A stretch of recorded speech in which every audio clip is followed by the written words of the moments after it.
that getting beauty? Thank you. He said, go out there and rob these houses and bring back the bounty, and then that'll pay your way. Because Republicans who get endorsement from Georgia carry that they mean anything. You can't sit on the sidelines any longer. You must get involved in the game. This is your sign.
All right, everybody. Good evening to this Friday night live stream here, Small Town Underground. I hope everybody's doing well out there tonight. And just to let you know, Facebook is kind of limiting how many groups I can share this in. So if you would like to, just make sure to share it to the groups out here everywhere that you can. I tagged the Georgia gun owners and a few others in there. So we got it out about 9 groups, and I got it all out to the 2A groups, because tonight we're going to be focusing on Second Amendment and all things related to Second Amendment, okay? We've got a lot of bills moving through the 2025 legislative session, and as you can see, we have Ray Blankenship here with me, one of the 2A leaders of Northwest Georgia, and we have the mighty Alex Dorr from Georgia Gun Owners. So it's good to have both of you here tonight. I've been looking really forward to this. This is one of the things that we spent years working on, and we always are paying a lot of attention because just like the Constitution, the Second Amendment has to be protected, and it's always, always under attack. And Georgia is proving to be no different than any other state when it comes to the bills and what sides of the aisle that these bills are coming from, which we're going to explore tonight. So, like I said, we welcome all your comments and help us share this out tonight. This is going to be a good one. So, how you guys doing tonight? Tired. I hear you. Very tired. How are you, Alex? I'm doing pretty good. And Roy, thank you so much for having me back on the show tonight. And Ray, as always, it's good to see you guys. I guess it hasn't been too long since we've seen each other. We do bump into each other down at the Capitol quite often, so it's always a good time. Always nice to see at least one friendly face. There's not too many down there. I'm telling you, if it's more and more the boots on the ground, and it's like magnetizing down to the Capitol. There's so many reasons to go down there. There's so many reasons to get involved and get some skin in the game. And I know you're down there. I mean, you're down there all the time. And so really what we want to kind of start out with tonight is that focus. So can you kind of catch us up on, what you've been doing this legislative session? I know it's been extremely busy, but Sure. Well, we knew this session was going to be different than the previous couple years because, with November 5th, knowing Donald Trump was going to be sworn in as president of the United States, all the Republicans and even some of us would be tempted to sit back and say, hey, we're not under a great big threat anymore from the radical left. So we don't need to really focus on that. When Biden was throwing out his executive orders, it wasn't too hard to get some Republicans kind of stirred up to take action. I knew some state senators that became felons the same day I did for having pistol braces. And, it wasn't Senator Colton Moore. Maybe it was, but there were others beside him. But going into the session in January, we knew that we were going to be fighting upstream, that the Republicans were not going to want to do anything because in their mind, that fight was over for at least the next 2 years, if not 4 years, until there was another presidential election. But if any Republican legislator has such a short view for what the battle is, shame on them. Yeah. Because now is the golden opportunity for us to be passing pro-gun legislation. Now is the time for us to not be fighting defensively or having to fight on guard, but rather to advance our position so that way we're fighting from a better place of strength. Excuse me. So, there's a few that understand that. Senator Colton Moore, Representative Charlize Byrd, not hard to convince them of that. But there's a greater impact as well. With Donald Trump in the White House, we don't have a Department of Justice that's going to come after our state for passing pro-gun legislation. Our sister organization passed the Second Amendment Preservation Act in Missouri, and Merrick Garland immediately sued the state of Missouri.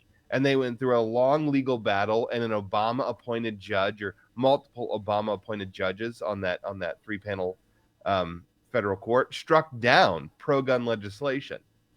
Okay, that's what you have when you have a Democrat-controlled DOJ. Yeah. So passing pro-gun bills now is more important than when there's a Democrat, Kamala Harris or Josh Shapiro or whoever they trot out to run to be president next on the Democrat ticket. Now is a time to be setting up judicial precedent, not having bills attacked. Let them stand for 4 years. Let the DOJ come out with opinions in support of them. And it puts us in a better spot. So we said, this is not the time to sit back. This is the year that we're going to push even harder to pass pro-gun bills because it's the best time to do it. It's the best. So yeah. Now, Ray and I, we've met you guys. We've been following Georgia gun owners for years. I think you're just an outstanding organization. Yes. You've always supported the grassroots. And when we first got into this, it was really because of a really bad draconian bill that some Democrat was pushing several years ago. All right. And we were just like completely beside ourselves. That's how we got started in this, right? And at the time, we had Republican legislators that were coming up to us saying, man, y'all don't need to worry about nothing. We're going to hold this line. We're going to be here every step of the way. And now if you fast forward here, we're in 2025. And we've got a Republican-led legislature and leadership in this state, and it feels like we're more under attack on gun legislation than we were, 6 or 7 years ago. So how do you explain that? I mean, boy, you know what? I hate to be that guy. Let's define our terms before we begin this. Okay, Start with Republican, yeah. I know rhinos. What is a rhino? Is that just a Republican we don't like? No, it's not. It's someone who would vote with the Democrats if they thought they could get away with it. Yep. Someone who wants to vote with the Democrats, but their district won't vote for an overt Democrat. So they have to play that game and call themselves a Republican as long as they possibly can get away with it. And so what we have now is we have a chamber, the House, so close to falling to the Democrat controls that you have Republicans who are already, burrowing their tunnels under the walls to go to the Democrats' camps to start to live like them, acclimate like them, be like them, smell like them, eat like them, so that way they can start to be like them if they ever get control of the House. And that's what we have. We have Republicans actively working against us. Most of them in leadership, I would say. I mean, Agreed. the most awful, the dumbest political excuse I've ever heard, and I hear it every week when I talk down there, is we have to protect our majorities. And so we can't be bringing too severe bills that would upset our majorities because we're barely hanging on. Do you really want to come in here today and someday and find a Speaker of the House, pick your Democrat, Michelle Au? Oh, my Lord. And I was like, no, I don't. And that's why you need to start passing pro-gun bills. Yeah. Isn't their excuses always the very reason why you want to push this in the first place? I find that crazy to me. I think it works. That excuse must work pretty good in Jasper, Georgia, or in Milledgeville, or where these people are from, where they can sit down at their pancake breakfast and say that, and everyone's like, "Oh yeah, that makes sense." But we don't buy that. We don't trust anybody when it comes to it. So if you want to protect and expand your majorities, you have to act like Donald Trump. Right. You have to be swinging the political sledgehammer and destroying the swamp, the bureaucracy, the waste, and everything else. I swear, if we had the November 5th election again tomorrow against Donald Trump and Kamala Harris here in the state of Georgia, Donald Trump would have picked up another 250 to 400,000 votes. Yeah. I People totally agree. are that doggone excited about what he's doing. Yes. Either they were Republicans who couldn't get over it and just vote for him, or there might even be some Democrats who are like, my goodness, it's already looking better for us. I don't have to sleep afraid at night from a threat from outside this country or my state being overrun with illegals anymore, right? Yeah. Start acting like Donald Trump in Atlanta, and Republicans will rally in the polls in November 2026. Hey, let's take that a step further and say Catoosa County and Walker County and Chattooga and everybody in the 14th and the 53rd. We need to do that. I mean, all these politicians need a spine. I mean, who was it that said they could go to Amazon and buy one? Nice. They need to do that. They need to go buy them a spine if they can't get one. So, Well, Yep. I think you would agree with me on Second Amendment. We've been in this long enough. We live in, I call it conservative fantasy land up here. We live in this fantasy land where a lot of things that happen to other parts of Georgia don't happen to us, right? I am not concerned about my share from people taking my guns away. In fact, I've made the statement 100 times that you will, the old saying, you're going to pry them out of my cold, dead hands. Yeah. I don't care what bills that they try to enact, they're not going to take my Second Amendment away from me, right? But that is precisely why that I find it so important to fight for the rest of the state and the people that don't have that luxury to be able to say that, right? We have to keep this fight going. We have to. We cannot let our Constitution get messed with whatsoever in our Second Amendment, right? I mean, would you agree with that? I absolutely 100% on that, because that's the thing about it. I think people have just got way too comfortable. They're sitting back behind, their white picket fence, laying down on the couch, watching TV, and don't have a care in the world about anything that's going on. And, you've got people out there that are actually fighting and trying to make a difference just so they can do that, That's right. And I get it. I understand, that people just want that peace of mind. They don't want to have to worry about things. But, that's not going to get you nowhere in the long run. And if you don't stand up and do something about it, then you're going to get overrun. And we're seeing a lot of that right now, not just down in the state, but a lot of our counties. And, because everything trickles back down, to us and, in the counties and even some of the smaller cities that we have here in Georgia. But people have got to get up and they got to get off that couch. We keep saying it. I don't know how many times we have to say it, but we keep saying it. This is off the 2A topic, but to your point, people not knowing what's going on. Yeah. Gwinnett County, third largest. Is it the third largest, second or third or fourth largest? Nah, it's got to be the third or higher. Largest county in the state. They just passed, their school board just banned homeschoolers from having access to all standardized testing being done in the county. If you want your high schooler to take the SATs for their college application, well, the homeschoolers can't be coming in and messing up their averages anymore, right? Now you have to go out of the county. So for all the homeschoolers in Gwinnett County, this happened while you were not watching or paying attention, or you thought it doesn't matter anymore. Trump's in the White House. All is looking up. The Department of Education is getting shut down. Well, if you want standardized testing, I'm going to homeschool when my kids are old enough. I'm going to homeschool. I live in the edge of Gwinnett County. I pay an unholy amount of taxes into that school system. I want nothing from it. I want it gone to an extent. It is so bad. I want my money back, and I would like to pay for my children's education out of my own pocket, but you guys have taxed it all away. Well, okay, just all that aside, but now I can't even have the standardized testing for college applications for my children when I'll have paid in well over $40,000 in taxes into the Gwinnett County school system if I stay in Gwinnett County, and I can't send my kids in for standardized testing for college applications. Right. Get up ridiculous. off the couch. It's Absolutely ridiculous. No. All right. So what I've got here is I've got my handy piece of paper from last night's show with Mallory Staples. I just want to show everybody that this is the list of bills and my scribbling that we were discussing last night. I mean, tons of bills here that I'm reading. Yep. On one side that we're all looking at right now. And each one of these, I'm trying to branch out. Where I'm answering emails, Georgia gun owners.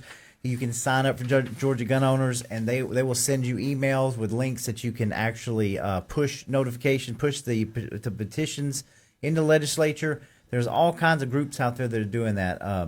And so what I'm going to do, and I hope anybody out there, this is pen and paper time, because Alex is going to start sharing with us where we're at in this legislature, what bills we need to look at, good, bad, ugly. We're just kind of going to go down the list. So where do you want to start? I want to start on the good bills. We have some good news for the first time in 3 years. Let's start with that good news, so that way I can leave y'all pretty upset at the end of it. That way you start taking action. Restore the anger. The best news in Georgia right now is that Senate Bill 163, sponsored by Senator Colton Moore, passed out of the Senate Judiciary Committee on late Monday night. Senate Bill 163 increases the civil penalties in our preemption law. Okay, that's a lot of legal mumbo jumbo. What's that? Georgia has preemption law, and it says that only the state legislature can pass laws that regulate firearms, ammunition, and accessories. So no county, municipality, city, anyone like that can pass a gun control via city ordinance or local ordinance. For example, I'm going to make up a fake one before I tell you a real one. Ackworth cannot ban standard capacity magazines for Glock 19s.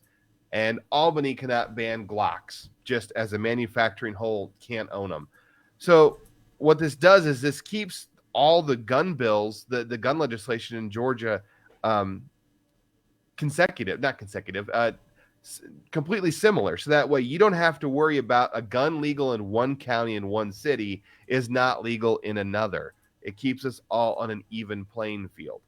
This bill preemption was added to Georgia's code section in 1996 when come on, help me out here. Not the World Series. Come on, help me. The Olympics came to Atlanta. The Olympics. And the city of Atlanta said, we're going to ban the possession and the carrying of guns in the city of Atlanta. Okay. And the Georgia legislature said, no, you're not. We don't care about internationals. We don't care about this. This is an This is a Second Amendment right. It's in our state constitution as well. You can't touch the Second Amendment. And so we're going to add what's called preemption law so the city can't do this. And Democrats who controlled all chambers in 1996 passed preemption law, a pro-gun bill. Wow. They're the ones that did it. Well, when they did it, they put in a civil penalty of only $100. Okay. Okay. That is not very scary. No. So 2 years ago, the mayor of Savannah passed a city ordinance that said that if someone breaks into your car and steals your gun, then you're going to be fined $1,000 or 30 days in city jail. And if you don't report it within 24 hours, you get an additional $1,000. I don't know about an additional 30 days. I know it's an additional 1,000. I suspect it's another 30 days. Good Lord. His point was that all the criminals are getting all the guns from breaking into cars and stealing guns. And so that's how we're going to curb violence. Oh, my Lord. Never mind the fact that a criminal on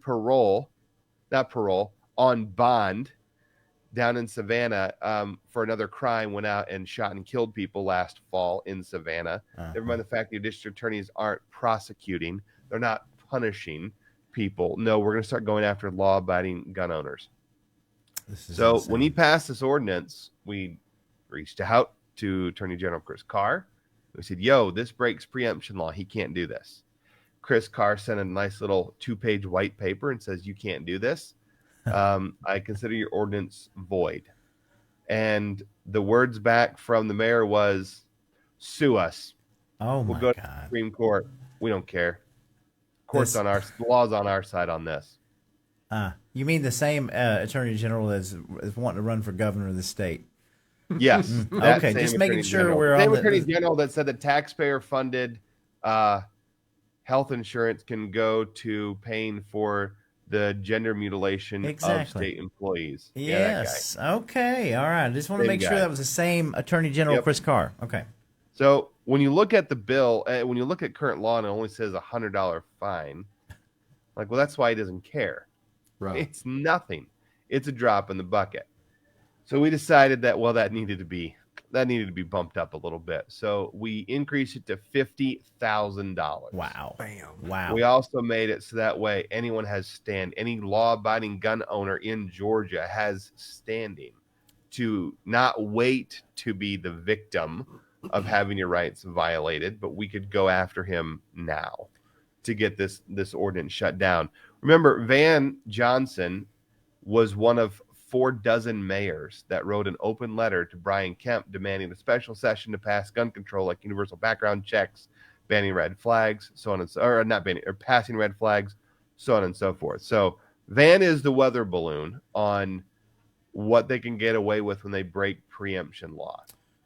Gotcha. And so we have to answer back hard. And so Senate Bill 163 fixes that. $50,000 fine. We added one word to the existing law, and that word is storage. Okay. The law said everything about possession, transportation, manufacturing, on and on and on, but it never used the word storage.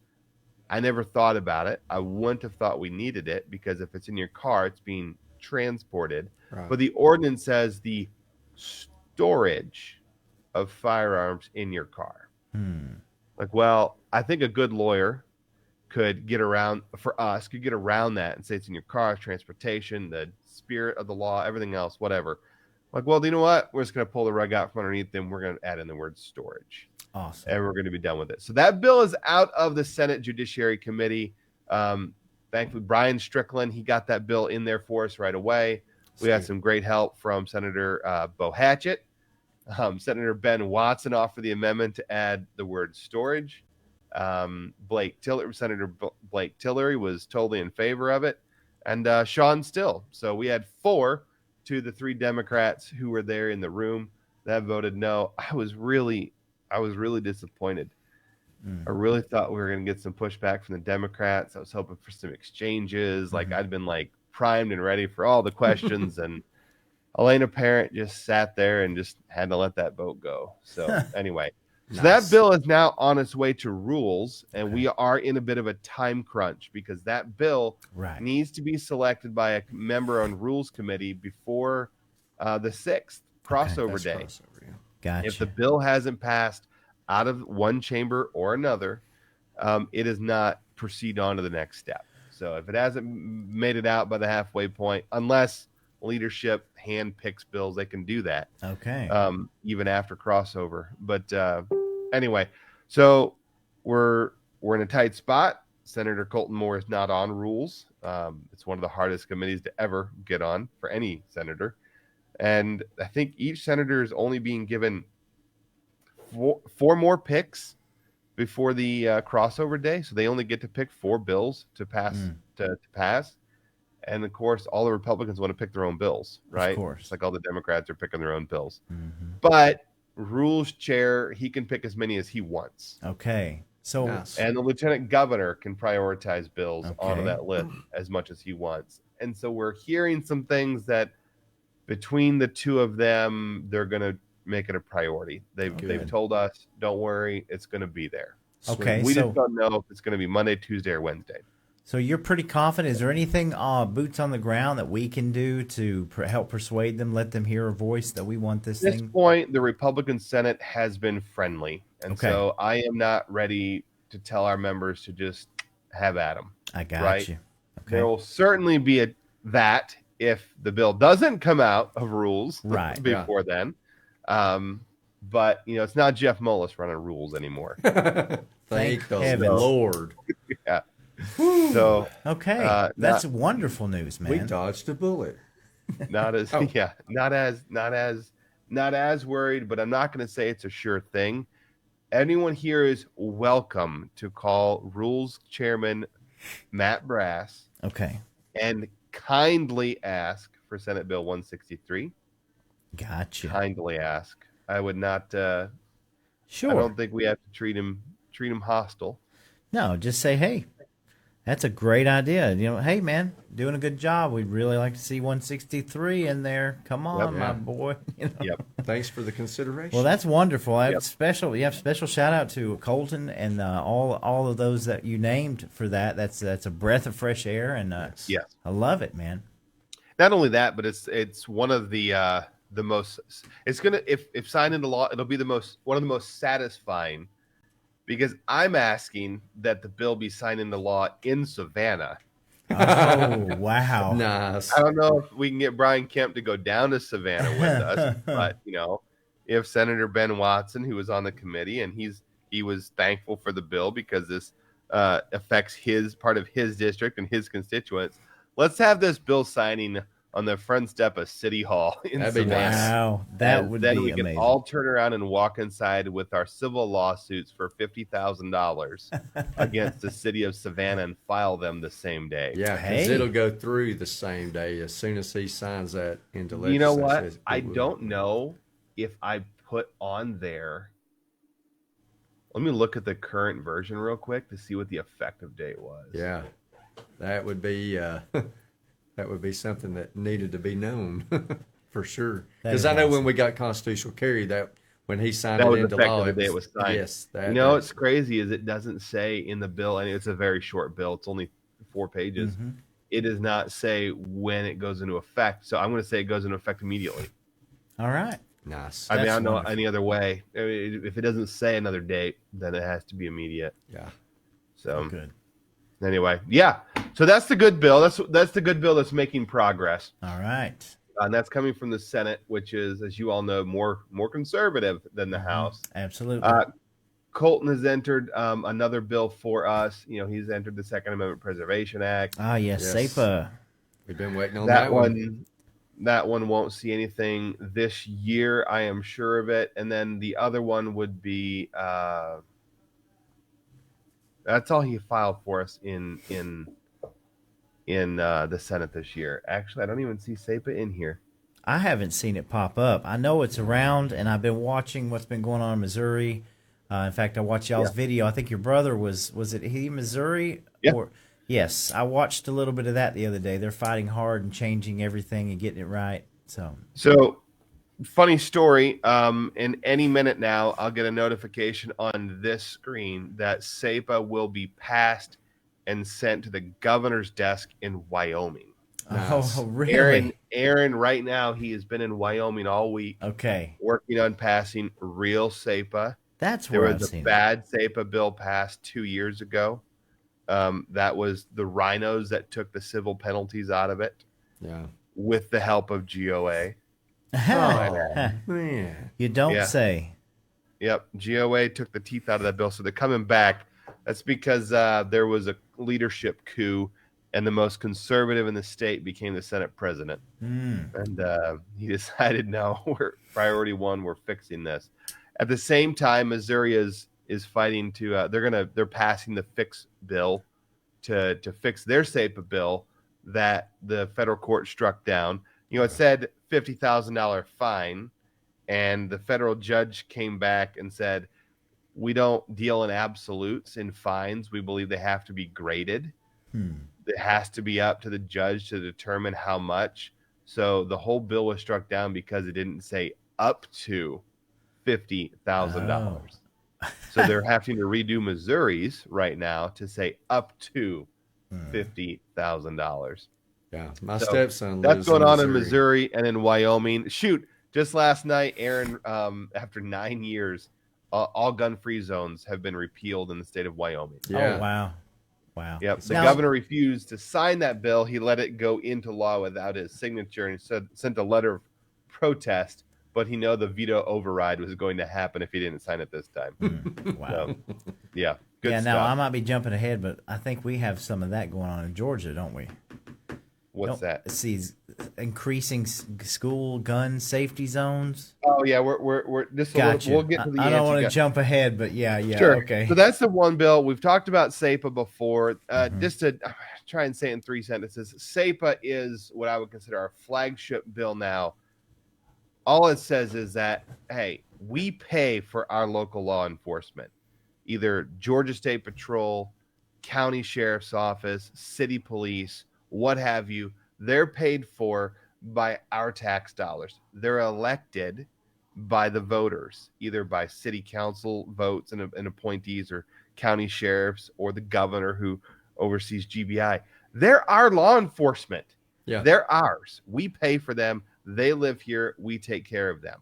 No federal bureaucracy may take them or use them to enforce federal gun control that is more strict than our state law.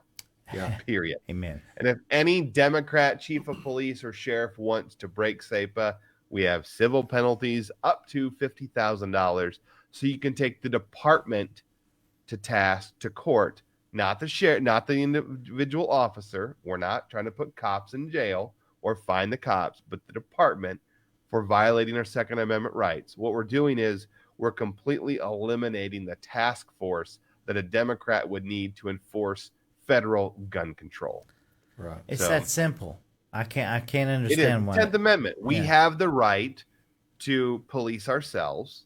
We're not stopping the feds from coming into Georgia. We can't stop them. That would be unconstitutional. That would be a 10th Amendment violation.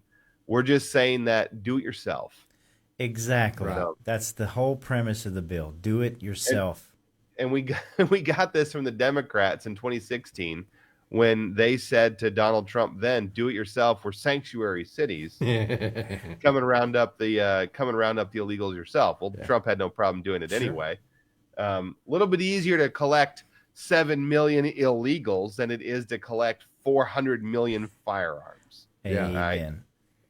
And it's a whole lot easier With the to hide bullets first. firearms than it is to hide humans. So anyway, Exactly. so that's SEPA. There's two other bills, and I'll cover them real quick. They're not going to see committee hearing this year. They're in the House.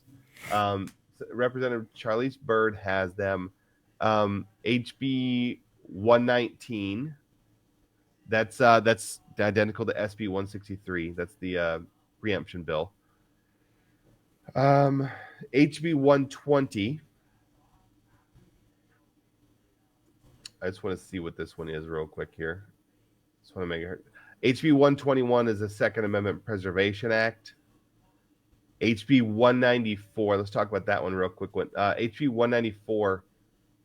That one is an enhancement to our Stand Your Ground law. Okay. So in Georgia, we have Stand Your Ground law. And if you use a firearm in self-defense, we do have pretrial immunity hearings. You can go before the judge and say, I was afraid for my life, stand your ground, X, Y, and Z.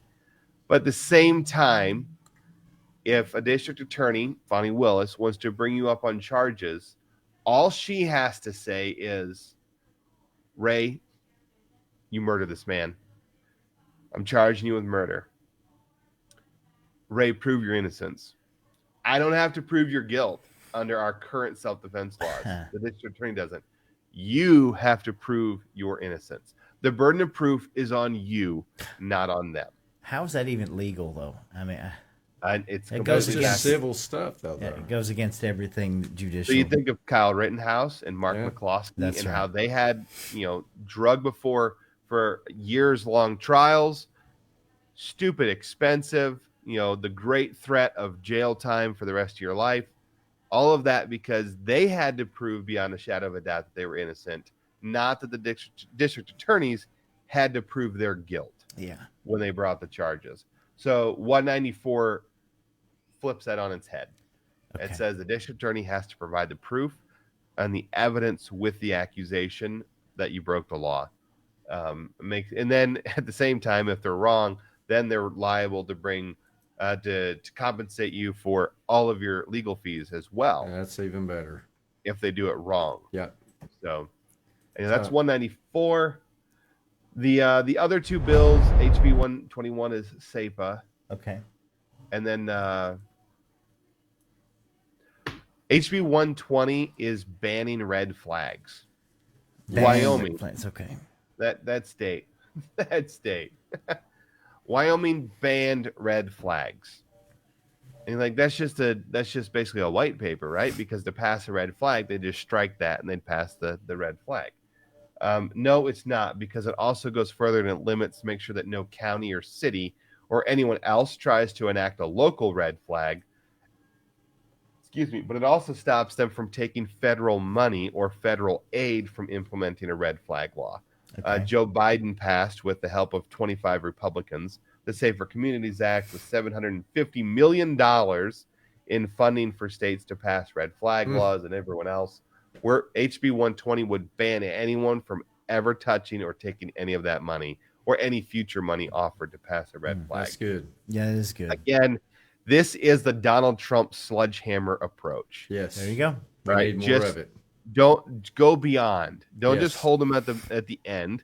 He's not just building a wall. He's desensitizing them from ever wanting to be here. That's Right. correct. And that's what we need to do with banning red flags. Yes. Mm-hmm. Strong To legislation. Agreed. demoralize your enemy, as Yep. we say. And so these four bills, they're not going to be brought up yet, but they're in there. They're coming, right? Well, what's important about them is they're there, Right. and every Republican has the opportunity to go and co-sponsor them.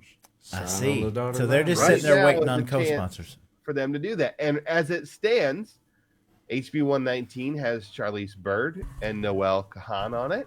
Wonderful. 120, Charlize Byrd, Noel Kahan. HB 121 actually has another one, Charlize Byrd, Noel Kahan, and Ray Martinez Okay. from Gwinnett County. Talk with Ray. I like Ray. He's doing good. And then HB 194, that actually has Noel, Charlize, Jordan Ridley, Okay. and Mitchell Horner. Yay. Well, there you go. Okay. That's All one of my I need to favorites. reach out to our representative. I know Yeah. Steve Tarvin likes the Second Amendment. Let's see where he stands on these bills. Why is he not on these bills? This is I your don't chance. know, but I'm going to find out probably tomorrow. So, Good. Do it. Yeah. okay. So those are the pro-gun bills that we're working on. As far as I know, well, there is another one out there, and it's not our bill, and I'm not opposed to it whatsoever. Let me see if I can find it. It's a Senate bill. Okay. Hold on here. I gotta just scroll up to find it. I didn't know it was even entered. SB 57. That was actually entered by SB. Senator Blake Tillery. Okay. And it stops banks basically from yes. banking you Yes. for being pro-gun or pro-free speech or That's right. They can't mess with pro-life your or bank anything account, else. right? Right. As you all know, we got debanked last year. 2-week Yes. notice. 2-week notice to transfer our funds. 1-day notice to shut off all the credit cards. Right? All the credit cards that have the reoccurring subscriptions for like the security, for the internet, Mhm. all the stuff that we use on a daily basis, the phones, all that shut off in 1 day. So no, we do like SB 57, and I'm very thankful that Blake entered that bill. I don't know how it went in judiciary form though. Got you. We need to keep track on that. I learned on that one that it was going to be heard at 11 p.m. the night before it was going to be heard, so I couldn't get down there for him. Okay, we'll definitely keep an eye on that one. Yeah, I've been hearing about that one. So that's pretty much the good, huh? That's it. Now It stops what's the there. bad Now and let's get ugly? the blood pressure rising. All right. And All I right. do have the video queued and the picture queued. You let me know when. Let's start on that one. So, who all here knows the name Michelle Au? Ugh. Yeah, I actually met Michelle Au there when she was waiting in front of the black curtain for Colton to get arrested. Yeah. Oh So- yeah. Oh yes. Michelle Au is the most radical, pro-death, pro-communism, anti-American, God-hating Ah. person in the entire legislature. It's The only very person that was worse was David Ralston, in my opinion. Oh wow. unfortunate. Michelle Au is the face of gun control, Okay. hands down. She was handpicked by Kamala Harris and Joe Biden to serve on the White House task force for gun control. Really? It was a think tank of legislators from across the country, mostly from red states, on how to pass gun control in your Republican-controlled states, how to maximize tragedy to pass gun control. So she went frequently to Washington, D.C. to meet in the White House with Joe Biden's task force lawyers and everybody else to plot and scheme on how to destroy Georgia by attacking our Second Amendment rights. So anything Michelle Au touches, beyond a shadow of a doubt, is poison. And the fact that they let her stand in line and be the first person to enter all the legislation this year, to enter the first legislation this year, is absolutely ridiculous. I'm just going here now. She stood there and she entered HB 1, HB 2, HB 3, and HB 4. Wow. That's crazy. Yep. That is crazy. Are those all gun related? Those are all gun control bills. Holy moly. Wow. And there's so many more gun control bills to talk about. Oh, yeah, I But bet. those are the first 4, and they're from her. So HB 1 is what they call the Pediatric Health Safe Storage Act. Oh, okay. Pediatric. My blood pressure is boiling. You gotta throw the word kid in there. Right. Never mind that she's always pushing for the bills that would murder children. You're right. Uh-huh. Yeah, we exposed that No, one. we're gonna use pediatric in this one. God have mercy. This These people bill have no shame. requires you to lock up your guns 24/7 if you have a minor in the house. If you don't, that minor does something with it, you're going to face the penalties. You're going to face either criminal or civil penalties or both. But you're going to lock up your guns 24/7. Criminals be danged.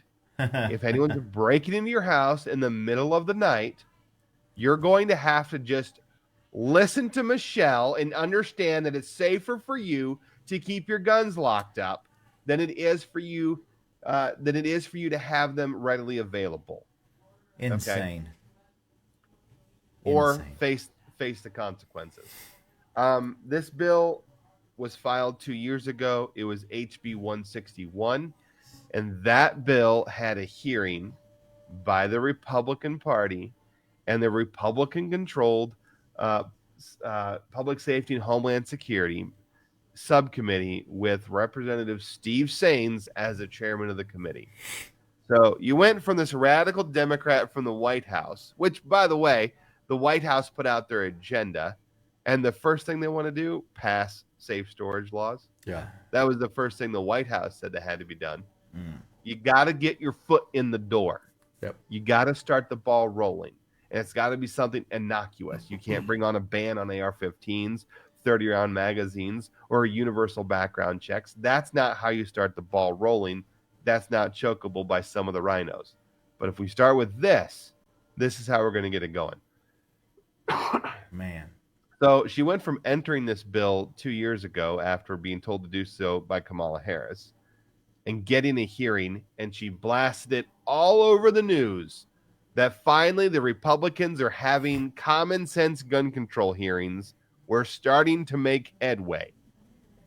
Right? And she's right. She was.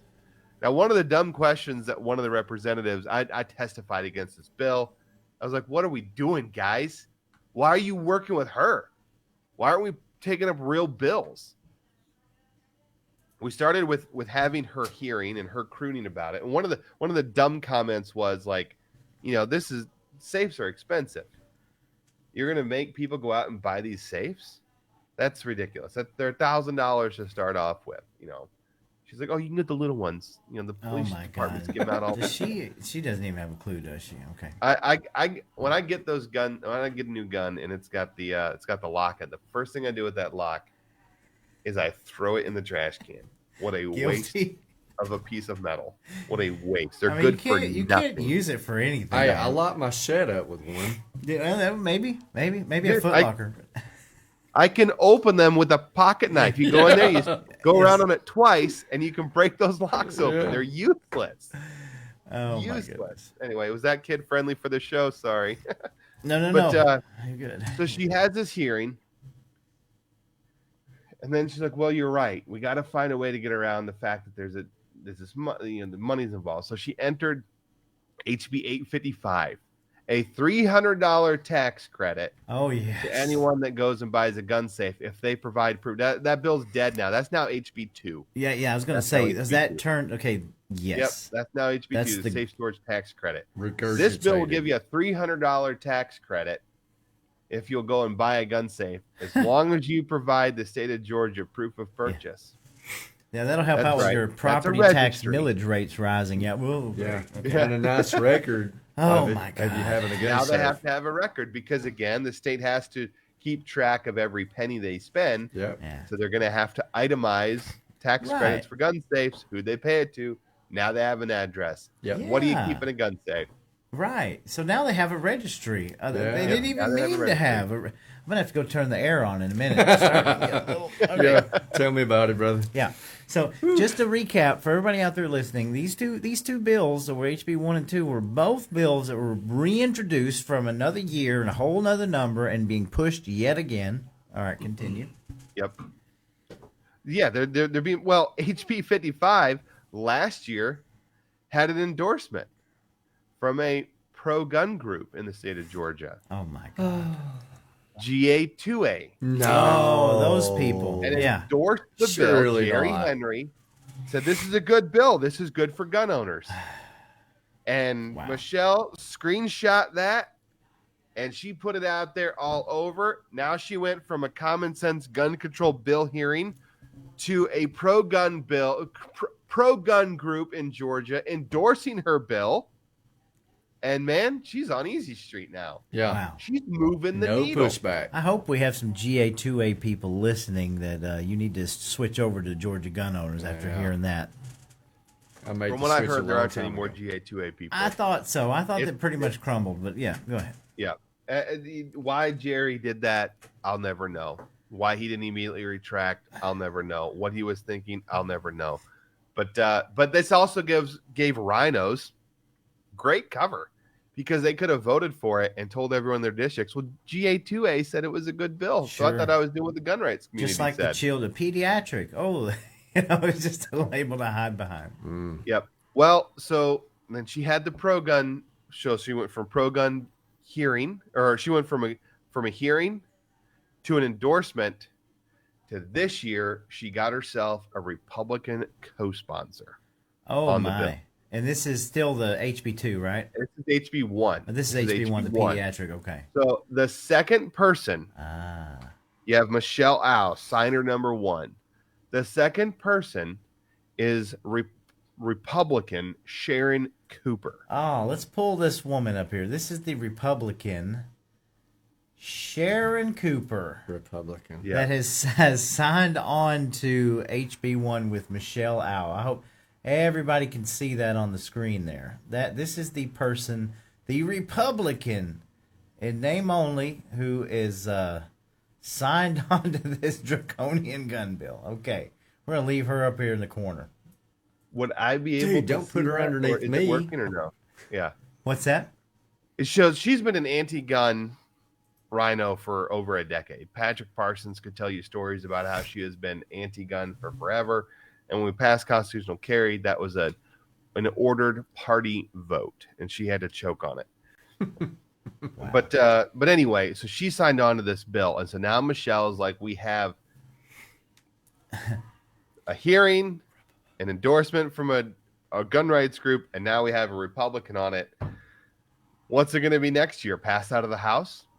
Well, probably, if we don't keep fighting back. Yeah, Right. So absolutely. Georgia gun owners, I've been talking a lot about these bills, but my job is to let the voters and the people know in the state of Georgia what's going on and to take action and contact who's responsible.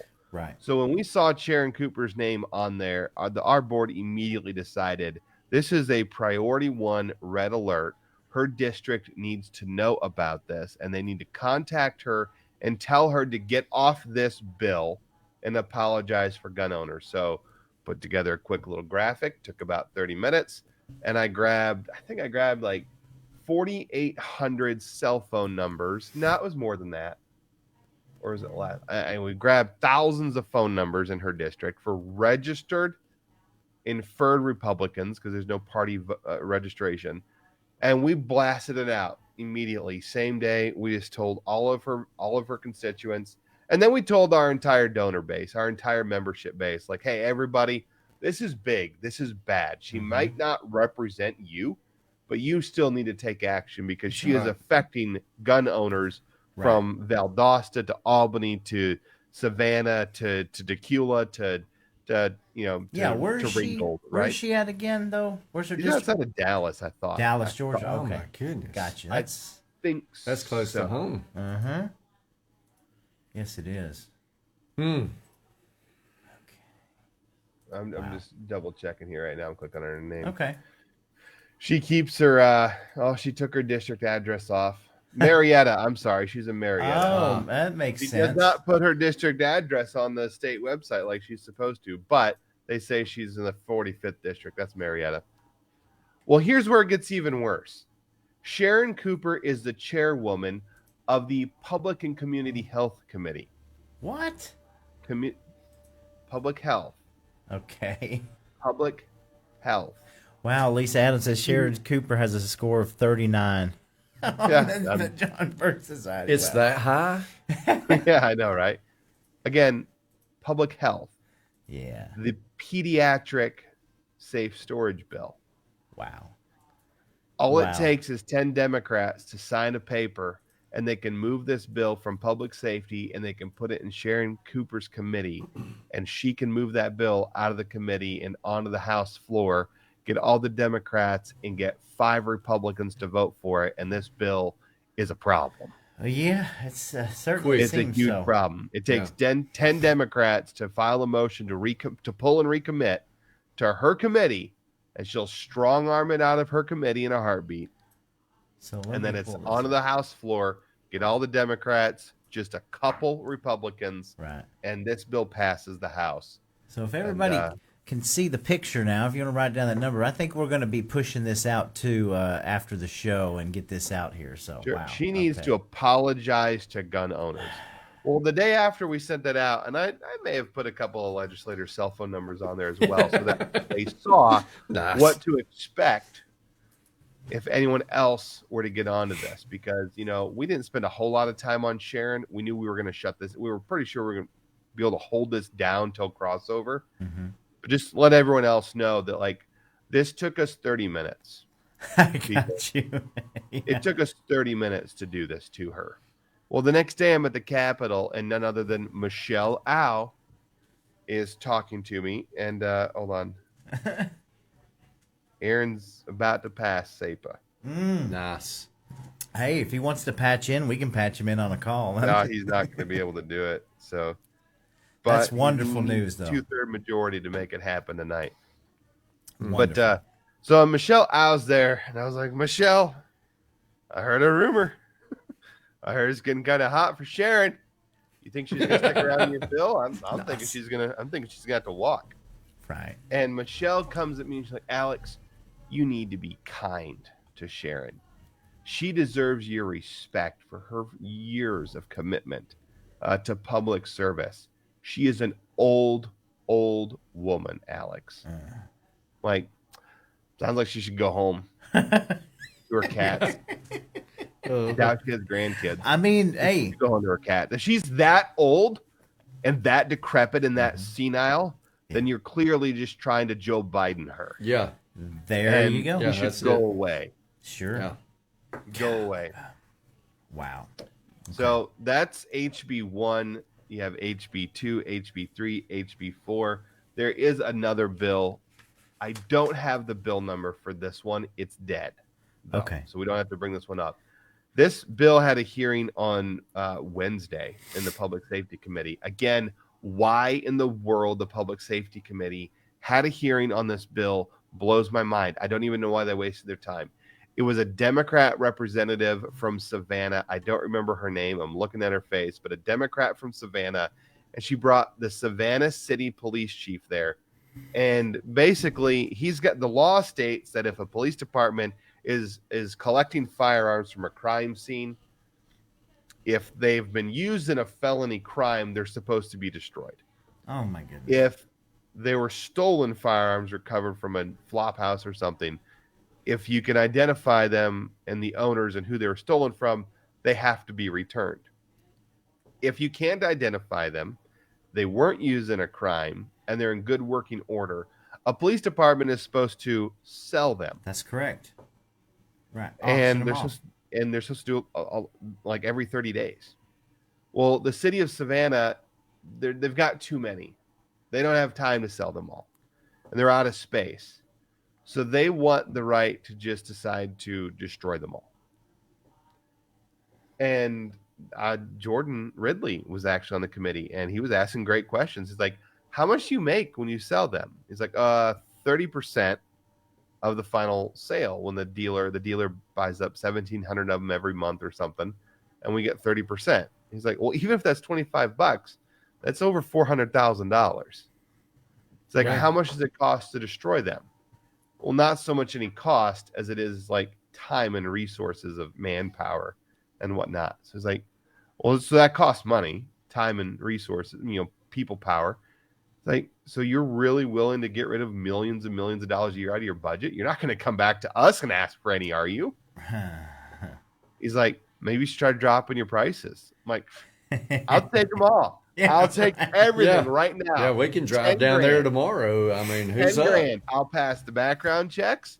I'll bring an FFL. I got a budget stand up. Hey. We'll come down there. We'll pick them all up. So Sure. we'll sell them for $25 a piece. Hey, we can get Colton to sponsor a bill that Savannah has to ship them up here to the 53rd district. We'll take care of them. I mean, one of the questions I was texting to one of the guys in the committee, I was like, why not offer them to single mothers that live in your bad neighborhoods? Yeah. Hey, and yeah, You'll subsidize everything else.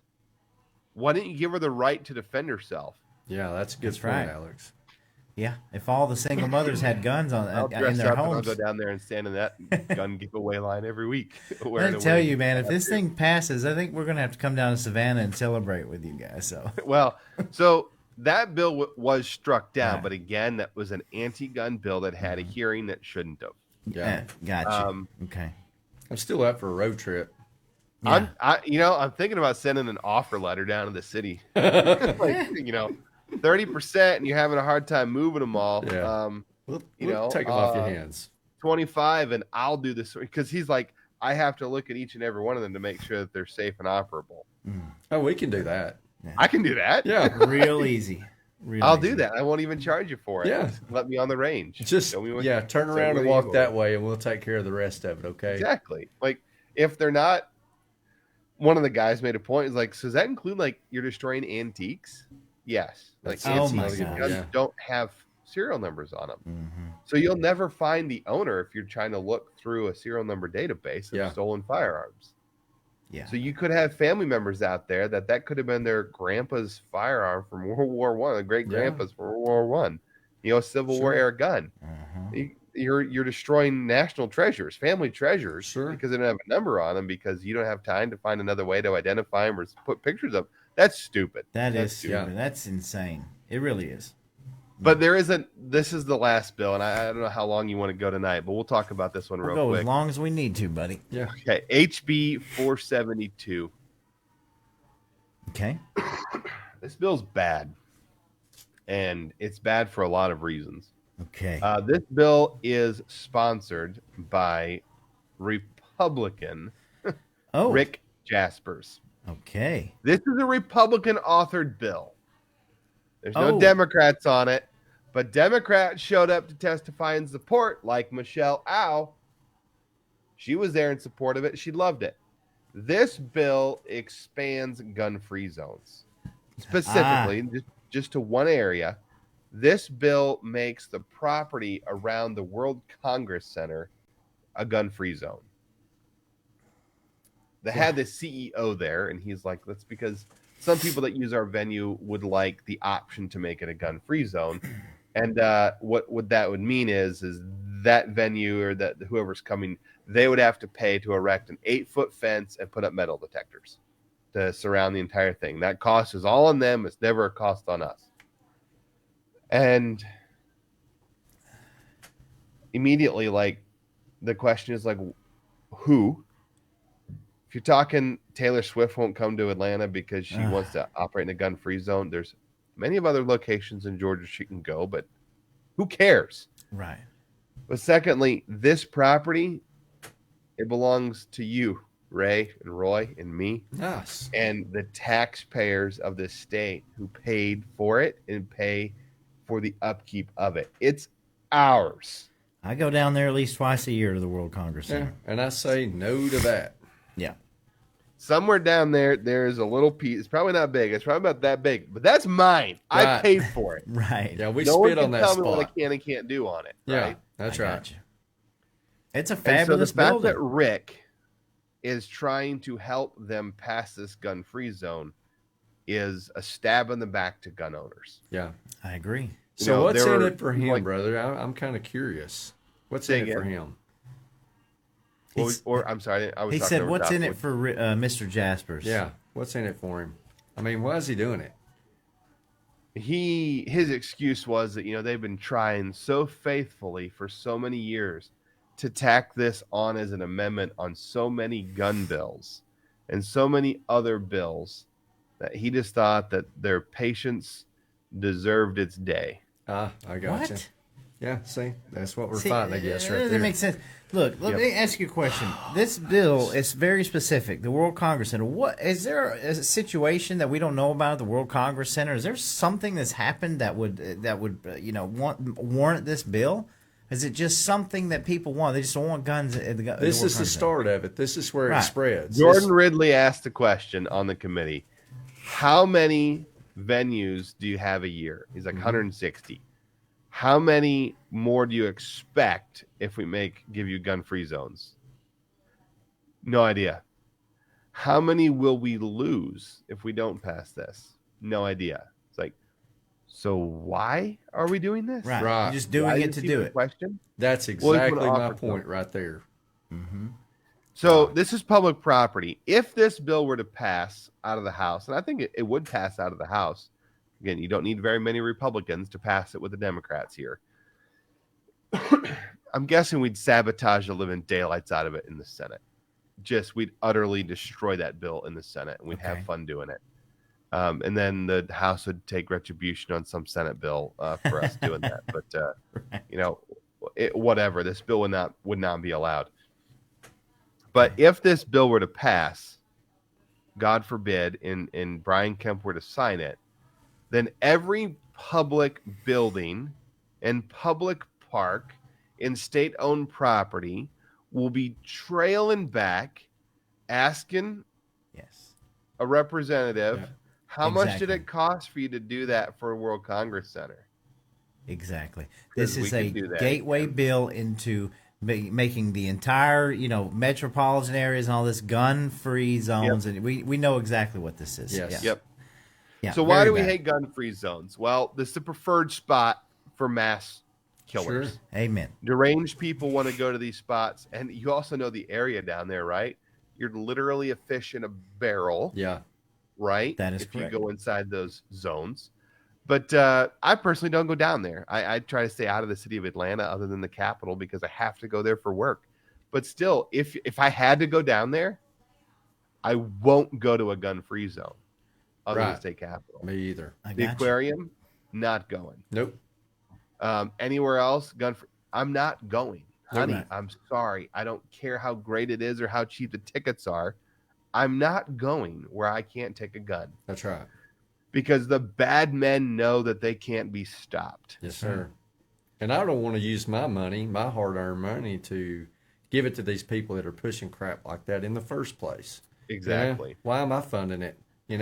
We went to restaurants and seen the no gun signs on it. We turned around and walked right back Oh, the yeah. other way. I've done that before. And the Yeah, wife was like, I "We're have not to, eating here." I have to go to the World Congress Center every year for volleyball, and spend the weekend down there. And, I just have to. And I understand, but like this is the slippery slope where they're just trying to tack on anything that they can possibly tack on to weaken the Second Amendment, to weaken anything they can. And we see this for what it is. And shame on Rick Jaspers for that's a pitiful excuse, if you ask me. Like, come on, man. The Second is absolute. So this bill was then heard by Republican-controlled committee, Okay. the Public Safety Committee. Why did this bill get the light of day? This bill should have been shut down. They should have pulled Rick aside. They should have Colton moored him in the hallway. Control bill, right? That's what they should have done behind closed doors and said, absolutely not. This is ridiculous. But I was there. I was signed up to speak. I was the first one. I waited around for 3 hours because the meeting got moved from 1 to 2 to 2 to 3, and I was there at 12. So I waited a long time and through a lot of bills to finally speak. And they allow motions before public testimony. Why would you vote on a bill before the public can speak on it? Right. I don't want to Dude, speak after the this fact. is What a waste of my happening time. a It's lot. Yeah. Even in our Tort county. reform, it's like Yeah. the new norm. Yep. Yeah. They changed the rules. If there is a motion made, it has to be immediately dealt with. So Alan Powell made the motion do not pass. Okay. He's like, Rick, I've worked with you on pro-gun bills. I don't know what you're doing. And the motion do not pass failed. It had votes with Republicans and Democrats to say, no, we want this bill to pass. And then Steve Saines made a motion to table. Okay. That's because he wants to fix the bill. Fix the bill. And how He is understands that the World Congress Center wants to have the ability to make gun-free zones. But he doesn't want them to have the right to say when. So thinking back to the Olympics and Centennial Park and everything else, he thinks that there is a grave threat to security for terrorists and whatnot. So maybe the gun-free zones could only be allowed when the Georgia State Department of Homeland Security were to assess threat high enough, or if a certain capacity has been reached in the World Congress Center, then the venue could decide to have gun-free zone if they wanted to. In the end, Steve Saines is conceding to gun-free zones. Yeah. agreed. He just wants to dress it up to make it look more reasonable. Right. Well, it's So just you like you made said the in the motion beginning. to table so they could come back and fix it. And They that need to motion just get rid of it. It needs to be gotten rid of. So here's what's happened now. One, remember this name, Steve Saines. That's now the second anti-gun bill that he's worked on. The first being HB 161 2 years ago. He gave Michelle Au her day in the sun. And now he's made the motion to table so he can perfect a gun control bill to move out of the committee. Okay. What he's doing, and this is coming from the guy, the only incumbent in the House that went into a runoff in his primary. That's pretty embarrassing. Yes. To go into a runoff as an incumbent. Wow. All right. That's bad. Yeah, that's But bad. to come back and do this again, to make a motion to perfect a gun control bill, that is, I cannot comprehend. It's intolerable. It's So intolerable. this bill's not dead. It could come back between Monday, Tuesday, or Wednesday. Okay. And get moved out of committee, move through the skip rules. You know how they like to just skip the process. They do it all the time. The tort reform bill, skip the committee process. Oh in the my House. God! Don't get me started Straight on to that. rules. Jesus. Now, if any of these bills don't make it past crossover, right? It's considered tabled. Is that correct? No. Okay, no. it's not. Leadership can gotcha. can move any bill anytime they want. Okay. No committee hearing, straight to the floor. So they could just pick this thing up. Will Lieutenant Governor. Even if this is tabled, somebody could just pick this thing up there. It's at the assigned die or whatever. Say, we're throwing this on the floor. Take a vote on it. Yes. My God. Yes. Yeah. And why didn't they do that with Why do we constitutional have carry like 12 years ago? Why do we even have procedures to begin with? God. Okay. Man. So I think this kind of goes back to two things we started the show off with. Number one, we're seeing Republicans that are kowtowing, because they're afraid, that they're going to lose their constituents, they're going to lose the next election, so they're compromising in order so they can have a cheerleading moment. And it's, well, I don't even know what the other point is. There's 2 points there, but I mean, it's just like, this is crazy. We have Republican controlled everything, and we're having to deal with this kind of stuff. I mean, we've been having to deal with this though. 2 years ago, it's the same bills coming back up, and that just shows you how close we are.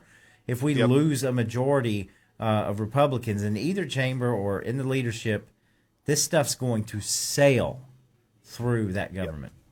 I was talking to a donor, a lifetime member, a good donor from Milledgeville last week, and he's kicking around the idea. He's old enough.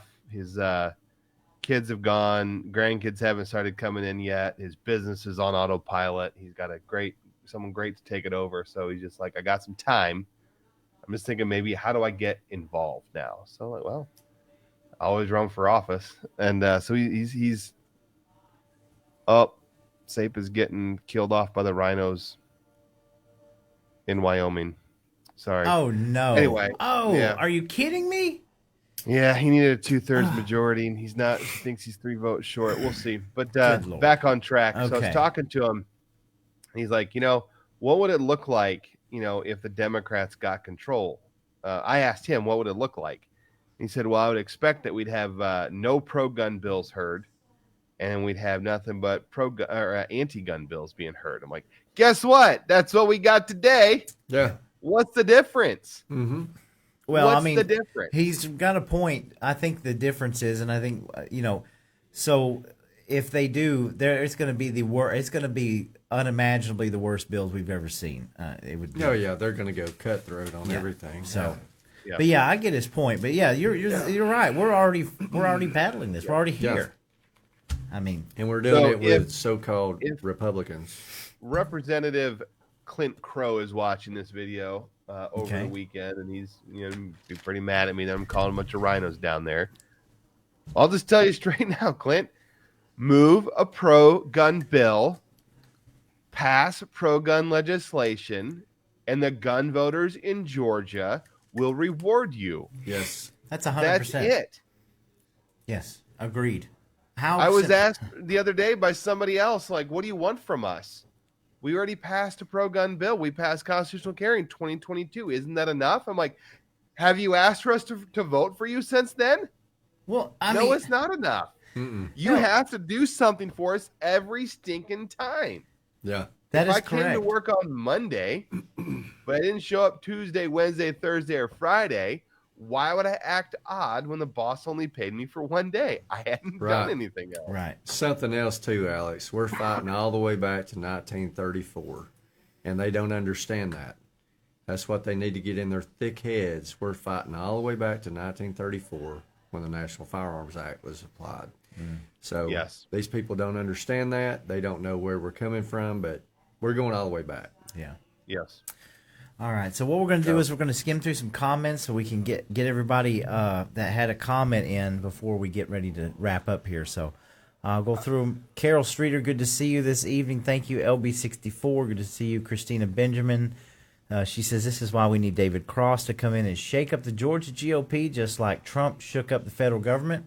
I'll be happy to report that David Cross has agreed to do an interview with me, and I have the same email out for Josh McCoon. Hopefully we'll have both of them to be able to come and do an interview about that position. So let's see. Christina says HB 546 by Noel for Georgia was dropped to give homeschoolers right to standardized testing. So did you know that it had been dropped?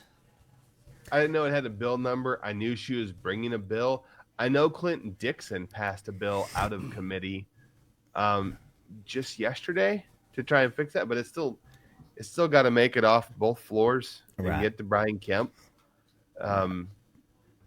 Good deal. Well, we're We'll gonna see. I mean, yeah. Yes, and we're planning on having Noelle on the show too. So she's a fighter, you should. and yes, and we're gonna give her a platform. And thanks, Christy. Is it all audio is good? Yeah, that was my bad last night, y'all. I cut myself off for just a couple minutes with Mallory. You know how it is. It's a one-man show here. Okay. Lisa Adams, good to see you. She says, SB 303, we need it. I'm going to write that down. I'm not sure what bill that is, but we'll check that out, Lisa. Let's see. Dorothy Michelle, good to see you tonight. Says, call Matt. Okay, so Christina's got the number to Matt Brass, so we'll be putting that up. Thank you for getting us that number. We would like to kindly call him and ask for SB 163. So Yeah, thanks, Christina, for posting. yeah, that. and thank you very much. Christina is rocking the house, I'll man. just say this. He puts his cell phone number on the state website. Okay. Don't call him right now. Okay, I got you. We're going to support. We've got to show the same amount of support to these people. I say it time and time again. You cannot bring your pitchforks. I just whenever you're mad, you've got to talk to your legislatures. You've got to let them know where you stand. So even if you can't stand them, they need to know you, and you need to know them, right? I know that certain people I know I'm hearing are going to be primaried, and guess what? They're still my representatives, so we're still going to talk. Sure. Yep. So Christina says, Georgia Gun Owners Inc. fights in multiple states for strong 2A legislation. Kudos, give them a follow. Yeah, well, I got something to say about that in a minute. Thank you for bringing that up. And Lisa said she tagged Chuck Payne and Steve Tarvin about 303 today. Good, that's what we need, activism. Christina says SB 57 has been heard and passed committee. Blake Tillery of State Senate says he doubts that he has the votes to get it passed in the Senate. That's SB 57. Let's see. Was that one of the ones we covered? Yeah, let's talk about that's the one where the banks can't be Yes, platformed. Blake Tillery. Okay. I Sure. could see why some could have a little bit of a problem with it. I don't like telling a private business that they must do business with somebody else. Got you. But in his argument, it was that he considers banking to be an essential business. Yeah. Right. Well, not so only have to stay nonpartisan right. in the bank. If you give someone an account, you can't come back and kick them out. Right. Sure, and not only that, but we're under the Constitution of the United States of America. I mean, that should solve that issue with the Second Amendment being there. You should not be punished or be debanked in the first place. I And mean, not only that, we're not Canadian. our money is protected by the FDIC. I mean, so Yep. let's right. get real here. Okay, moving right along. Let's see. I think she's talking about Michelle House, as she's big buddies with Nabila Islam Parks. Nabila Islam Parks. She was a state senator here. She was called the AOC of Georgia. Oh. She had a general run. She tried to run for Congress. She's in the Swanee area. Okay. She's a bad woman. I got you. I wonder if she would take a message from me. Maybe we can strike up a conversation, ask her what she's thinking. Okay. All right. Antonio Jones, War Room, Gwinnett County. My boy says the lady at the Dome that day. He's talking about Michelle Au because that's the first time I'd ever seen her. We were waiting down by the black curtain, and everybody's like, dude, that's Michelle Au. And I'm like, that's her. And I'm like, okay. You know. Yeah. Lisa said they had a crowd of neurologists in white coats for gun control. So, yeah, I'll probably let Ray tell that story here before we get off air. But Lisa, if you're going to say to the person breaking in, excuse me, but can I open my safe before you start this whole whatever it is you're going to do? Exactly. Common sense, right? Not to mention, who on the world besides my family is going to know if my safe is locked or not? Because you're not getting in my house in the first place. So let's see here. Sharon Cooper. Okay, so the Sharon Cooper is based off of the Freedom Index, has a score of 39, complete rhino. So let's see. And we need to be highlighting those scores too. Earl Klein, thank you, sir, for being here with us tonight.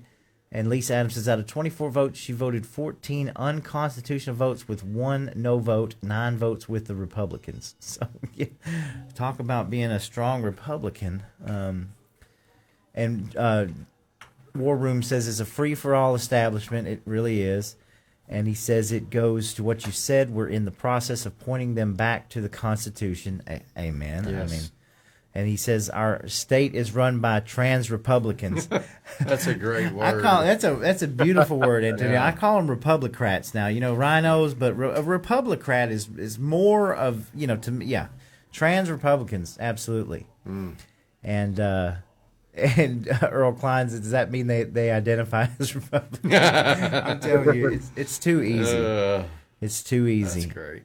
And Lisa says she's got a video from Islam Parks. You need to let me see that one day, girl. Yeah, we need to see that video too. Speaking of videos, we didn't show our video. Yeah. That's I right. really That's like right. that Okay, one. I got it queued up here. Now you won't be able to hear it, but I'm going to go ahead and bring that up fine. to play it. So we wanted to play this video real quick before we here we go. I'm going to pull it up. And this is you want to give us a little bit of a backdrop to this? This is So, yeah, we knowing that safe storage was going to become a fight in so many states after the White House did it, we asked a videographer if she could put together an actual representation of what it would look like in the middle of the night, home alone. wow. Husband's traveling, working, dad's at the office, you know, at Friday night working. You know, what would it look like if your guns were required to be locked up 24/7? And we love what you did. So we had this video made, and then I boosted this digital ad in Sharon's district, and we're up to 170,000 views in her district by her constituents who see what exactly Sharon is proposing for gun owners and for women. And she's going to get women killed with HB1. Yeah, Sharon absolutely. knows this. Yeah, this Michelle is insane. knows this. They all know this. So Okay. anyway, that's how we made this. All right, now I'm hoping the sound goes through. I forgot about that. Anyway, let me see. Let me check one thing really quickly before I'm going to capture the audio here. I hope that worked. Where did it go? I forgot all about that. I don't want to remove it. No. There it goes. Well, there it is. Capture. Okay. So hopefully this audio will go through, guys. But if it doesn't, we're going to post this all over the place. So here we go, y'all.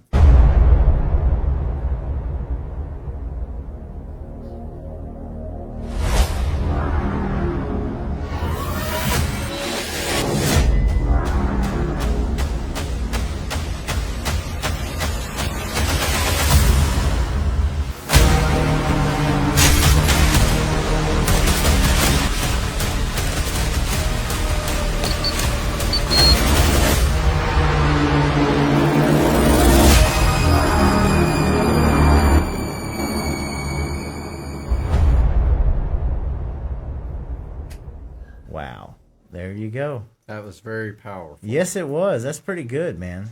I like it. Yeah.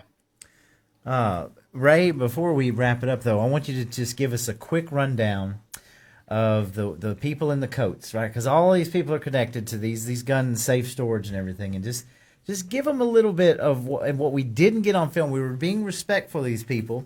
Struck up a conversation while we were there. It's all the ones in the white lab coats that are fighting for Safe storage for the children, for the children, pediatric children. Just give us a So short. we were all kind of standing around. We saw this one lady. She was sitting there with her laptop and everything. She's typing, and Antonio kind of approached her and said, "Hey, what are you here for?" And she was like, "Well, we're really pushing the safe storage laws and things of that nature." And I'm like, "Okay." And we were listening intently to this lady and really kind of taking in what she was saying. And everything she was saying was, I think really heartfelt, right? Yeah. I was like, maybe this lady has some good intent here. Maybe she doesn't really see, our Constitution, our Bill of Rights. She's just seeing the kids that are affected by this. But of course, we know that, the government put out a statistic about suicide deaths, and that was the thing about it that she was really pushing really hard was if we could take these guns out of kids' hands. Of course, we know those numbers were skewed because they went up to 19 years old, right? So, Yep. and that's the thing about it too. I'm like, look, this don't even go to really teenage people, kids that have no rights, or whatever, but they have rights, but you know what I'm saying. They're still living at home and stuff. So I'm still going back and forth and just kind of listening to her and her It was logic. all about the money, wasn't it? Yeah. Everything that we need this money. We Yes. got to have this money. So she was really pushing that too. We're here to get this funding, and I was like, okay. So I kept listening to her, and Antonio and Roy kind of chimed in a few times there, and then I just started thinking, if this lady is so downright, concerned about the kids' lives, I wonder where she stands on abortion. So I asked her. I said, "Where do you stand on abortion?" She was like, "Oh, the right for women to She choose." said, "You mean the right for women to choose?" Yeah. Yep. And I was like, "Conversation over. You lost." Yeah, we were giving her common sense solutions like, well, why do you need this funding? Like, why can't you do this through the education system? Why can't you, how do you, and she was agreeing with us on a lot of stuff. Yeah. But it was all about that money. You got to have that money, that USAID money. Yeah. And then as soon as he asked her, well, what do you stand on abortions? And she's like, you mean the right for a woman's body?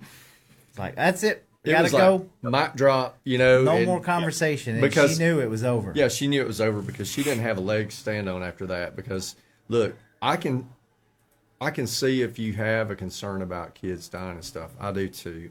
But that's where we were talking. Educate your culture children. problem. Yes, it's a culture It's a problem. culture problem. It's not a I gun was problem. I was brought up with guns. They were in my house. They were all over the place. You know what I'm saying? And I didn't go out shooting anybody or shoot myself or anything like that because I was taught, how to use that firearm. Value life. Yes, exactly. Yeah. And if you're taught in school by people like Michelle Au that it's just a clump of cells going around on a hot molten rock and it's been going on for millions of years, you don't care about life. Life No. doesn't have any meaning. Exactly. Yeah. No, we've been around and around and around. So one of the stories when I testified against HB 161, the real life stories from Merced, California. It's in the early 2000s. They had just adopted their deadly safe storage laws. In a family of 4, one morning, Dad and Mom had to take the family minivan in to get the brakes changed.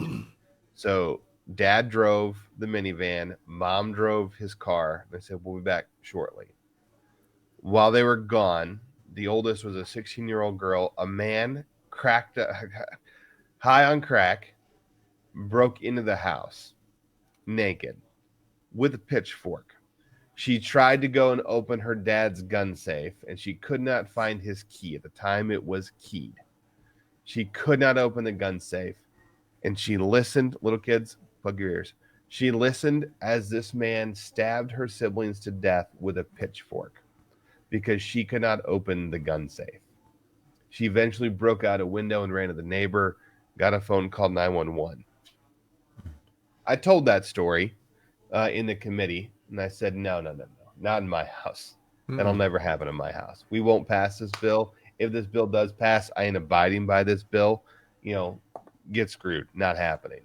That's right. And so when I was talking to Michelle just the other week about Sharon Cooper, I said, yeah, Michelle's got to get off this bill before she gets innocent women killed. And so I started to recount the story again, and Michelle's like, oh, I remember. You seem to love to talk about it in gory detail to the committee. And I said, you should wait till I talk about abortion. Oh, yeah. Oh, wow. Yeah. You want to talk about gory detail? Turn Yeah. your stomach, the vileness that you do. Yeah. Yeah. It's insane. I'm glad to talk about it. It's in Not absolutely. glad, but I'll go there. Sure, and that's right. I mean, it's insane, the logic process behind this. You care so much about the children and the suicide rate and all these things, but you will let a baby, allow a baby to die. It is. I can't wrap my mind around it. It's not meant for us to wrap our mind around it. This is the liberal lunacy that we deal with all of the time, that we fight against. And it's a sad state of affairs. It is the culture that we are living in and allowing to take place around us. Yeah. It's so sad. Yep. So before we do closing statements, guys, I just want to say that the very first thing I ever did when I stood up and said, and people are asking me, I've got people that are texting me from all over the state saying, how are you doing what you're doing, and how can we, all I did was read this gun bill, and I said, I've got to do something. And I said, what do I do? They said, start a petition. Now, we just started a petition, went right in front of the courthouse and set up a table, and I did my first live. And I met Ray Blankenship at the very first place I ever went to. He called me up on the phone, and he said, hey, man, I hear you're setting up a table. I said, yeah, I'm going to set up like a science project board, and I'm just going to put my stuff on there. And that's the first day me and Ray ever met, and we've been just friends ever since. That's how simple it was. But that day was the first day that I ever went and saw the Georgia gun owners with Patrick Parsons, crazier than life when he used to do his live streams. I mean, I just sit there and watch this stuff, and I saw this guy just yelling at the camera, and I'm like, dude, this guy's on point, Yeah. But they have been in this fight for years, okay? And they have always supported the grassroots, and they have always been willing to go where these other gun, lobby groups or whatever are too scared to go.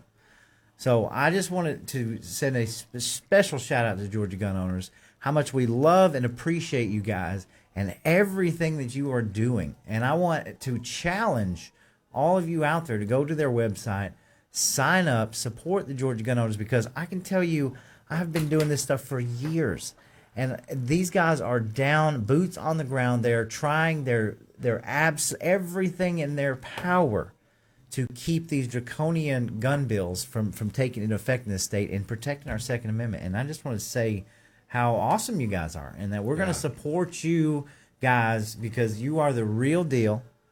And it's just amazing what you got and how you guys operate, what you do, and we appreciate it so much.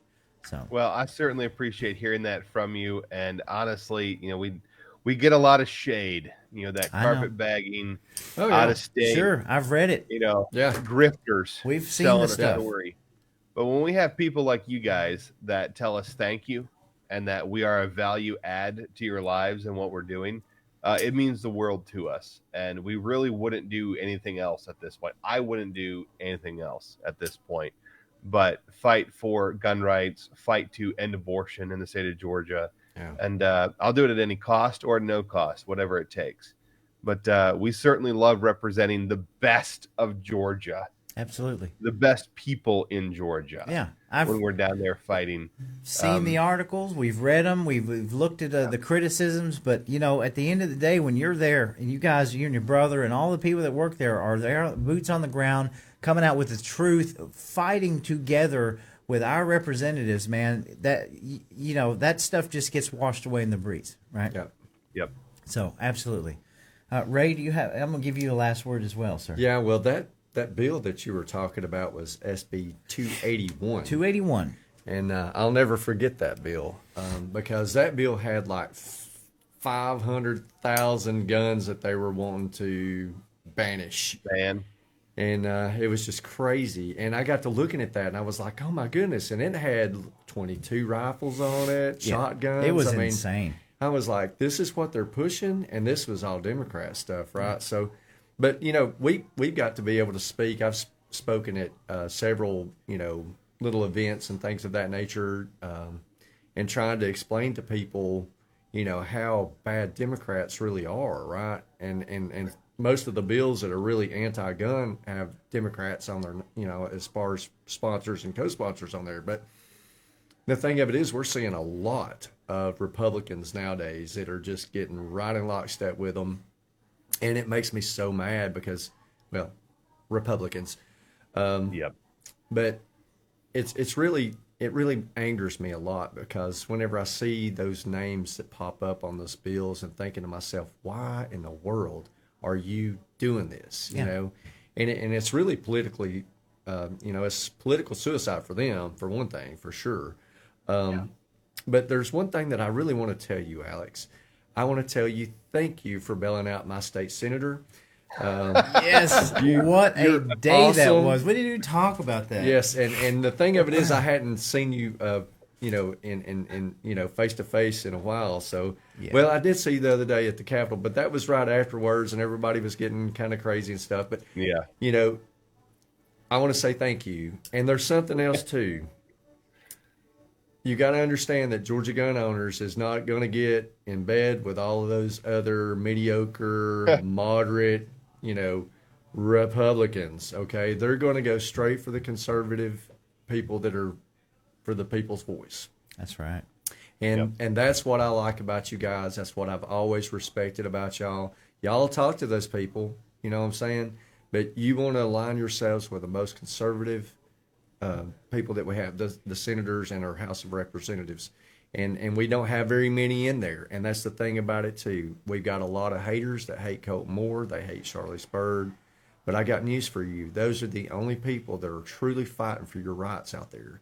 And if we had more of those people, then we could have the freedom that we've always desired. But stop being mad at those people because they're trying to uphold the Constitution and our Bill of Rights. You shouldn't be mad at those people because they may be hardcore and you may not, you know, agree with them on everything. But the thing of it is, they're not for the government. They're for us. And you need to start realizing that, and you need to start realizing that very, very soon, because if you don't, they're going to just run roughshod all over you. No. I want these legislators to know that it's too late if you don't already know. Like, you're going to be primaried. There's a lot of you folks out there that's going to be primaried. So whatever you think that you're doing, I'm just going to do this. That doesn't matter. You're going to be primaried. It doesn't mean that you're going to lose.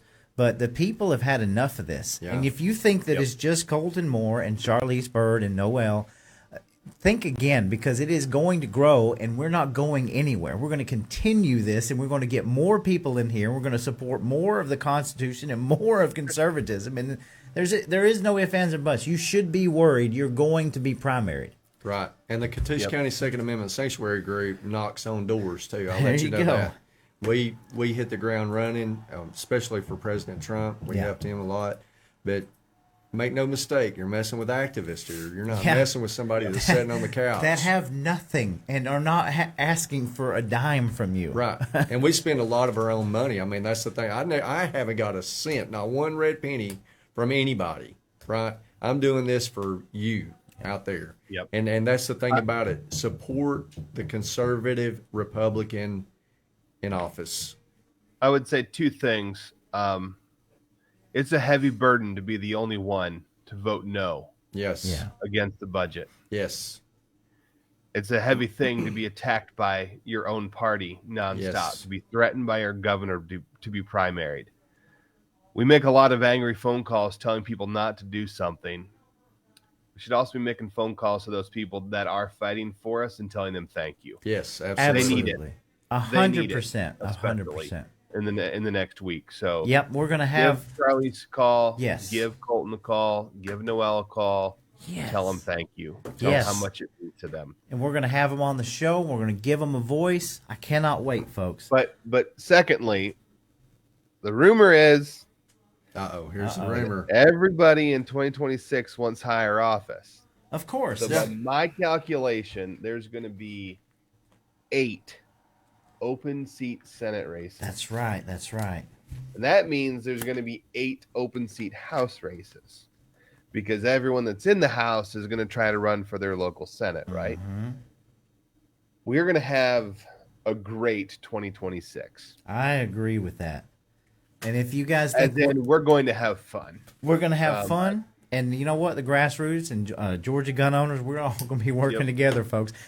Yep. One thing I want to say, I know we're fixing to end, but you know, it's so funny to me. We're talking this whole time about Republicans like trying to help out with these little bitty gun bills to make things better. Yeah. Our state senator today just followed the golden age and came up with a bill that anybody can sign that would take Dominion voting systems out and put paper ballots in exactly what the President of the United States is. There is no excuse why these people aren't signing on to any of these bills right now, any of them. Because if you think that you got the Democrats to worry about, buddy, you got us to worry about. That's right. I'm just saying, because I will not compromise my vote just because you got a red and an R next to your name. That's right. So, all right, folks, we're going to wrap it up. Hey, thank y'all so much for being here on a Friday night. You know, we got a special coming, and a special for Floyd County tomorrow night. We're going to have 3 people in here that are running for their Floyd County GOP. Wonderful people. Make sure to tune in. And stay on the line, Alex. I'm going to go with the outro. We're going to get out of here. Enjoy your Friday night. I will see you tomorrow. And we are out. Legislature legalized unverifiable voting in 2000. Like you said to Trump, but they're getting booty. They said, go out there and rob these houses and bring back the bounty, and then that'll pay your way. Because Republicans who get endorsement from Georgia carry that they mean anything. You can't sit on the sidelines any longer. You must get involved in the game. This is your sign.